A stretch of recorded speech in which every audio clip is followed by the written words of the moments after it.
All right, My Otter Half, Chapter 5, Lucy.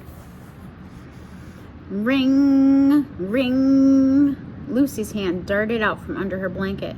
She groped blindly for her phone, wondering why the alarm tone had changed from the guitar strumming she had chosen months ago to the shrill electric ringing.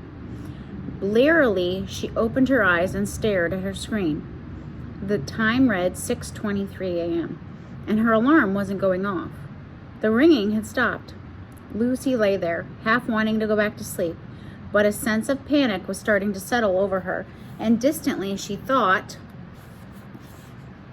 she really needed to get up because there was something wrong. But what? Sighing, Lucy sat up and nudged Franklin with her toes, the way she did every morning, only Franklin wasn't curled up in his usual spot by her feet, and suddenly the awful memory of yesterday came rushing back. Looking down and realizing she was holding a leash with a collar attached but no puppy. Mom had stayed calm. He can't have gotten far, she reassured Lucy, before taking off down the pier to look for him. Lucy had sprinted in the opposite direction, trying to take comfort in Mom's words, but she couldn't, because the thing was, Lucy knew in her gut that Mom was wrong. Franklin could have gotten far. He was so fast. In just a few seconds, he could vanish from sight. That was why Lucy always kept such a tight grip on him. But she had been distracted by the sight of Zach's whale-watching boat out on the water, and she hadn't noticed Franklin slipping out of his collar and speeding off to where?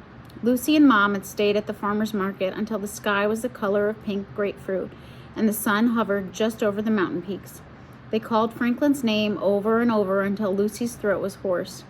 They asked anyone who would listen if they had seen him, and Lucy would hold up the most recent photo of Franklin on her phone. Finally, a young woman with a silver stud in her nose and thick, wavy black hair swept up into a high ponytail had nodded in recognition. "Oh yeah, I did see that little guy. He was chasing a squirrel right over there." She pointed, and for a moment Lucy's heart soared. Then she saw the woman was gesturing to a path that led into the woods. "When was that?" Mom had asked, and the woman frowned thoughtfully. "Half an hour ago, maybe?" Lucy and Mom had walked the path until it started to get dark, but Lucy knew it was hopeless. If Franklin was chasing a squirrel, he'd been running fast. There was no way they'd find him now. She had sobbed the entire car ride home. Mom did her best to comfort her. "It's entirely possible someone found him," she said, pulling into the driveway. "And if that's the case, I'm sure we'll be getting a phone call soon."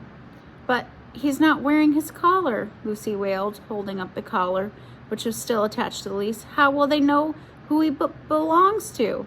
"He has a chip, remember?" Mom gave Lucy a bracing smile as she turned off the engine. "The vet did it at his last appointment. If someone finds him, all they have to do is take him to a shelter or a vet, and they'll scan his chip and get all our information." Lucy hiccuped and nodded, too miserable to respond. She'd stayed up way too late making a missing dog sign and printing dozens of copies. Then at last she managed to fall into an uneasy sleep. Rubbing her eyes, Lucy listened to the muffled sounds of her mother's voice coming from the living room. Suddenly she remembered what Mom had said. The chip. Maybe someone had found Franklin and gotten his chip scanned. Throwing off her blankets, Lucy hurtled out of her room. She passed the empty room next to hers, the one Zach used to live in, and skidded to a halt in the living room. Mom stood by the windows, her back to Lucy, one hand on her hip and the other holding the phone to her ear. Lucy fidgeted, longing to ask if the call was about Franklin, but not wanting to interrupt. Outside, the sky was flamingo pink and streaked with tiny white clouds. Lucy could see the snowy caps of the mountain in the distance, barely visible over the tops of the fir trees in their backyard. The signs she had made last night were stacked neatly on the coffee table. A black and white photo of Franklin sitting up straight with his head slightly tilted and his tongue lolling out over his beard caused a painful tugging in Lucy's heart. She tore her gaze away and looked back at the windows. After a moment, Mom turned around. She was nodding, listening to whoever was on the other end, but her expression instantly put Lucy on edge. Whatever this call was about, it wasn't someone who had found Franklin safe and sound. Something was wrong. After what felt like an eternity, Mom finally said, "Got it. I'll be there soon." She hung up, and Lucy couldn't stop the words from tumbling out.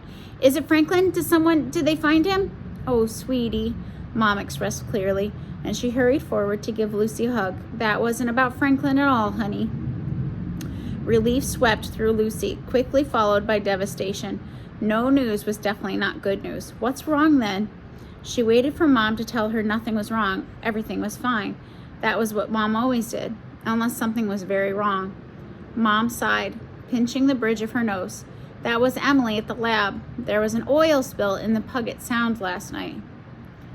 Oh, now we know what that black cloud was that was coming towards those animals.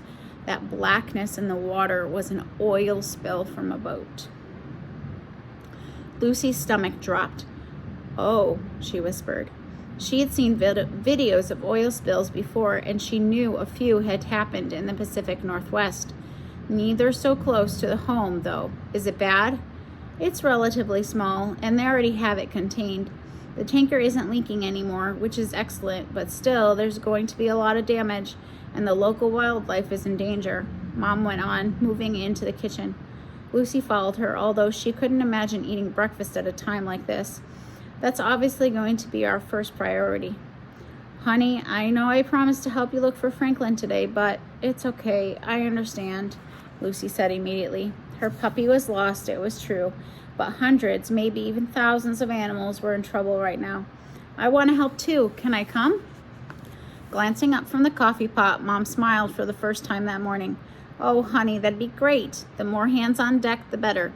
More hands on deck means just the more people working on it. I'll go get dressed, Lucy said, already heading for the door. Jeans and long-sleeve shirt. I know it's pretty warm out, but we're going to have to cover up for this. Got it, Lucy called back. Before going back to her bedroom to get ready, she went to the coffee table in the living room, gathered up the flyers she had made about Franklin. She had every intention of helping Mom save the animals, but that didn't mean she couldn't do whatever she could to find Franklin too. End of chapter 5.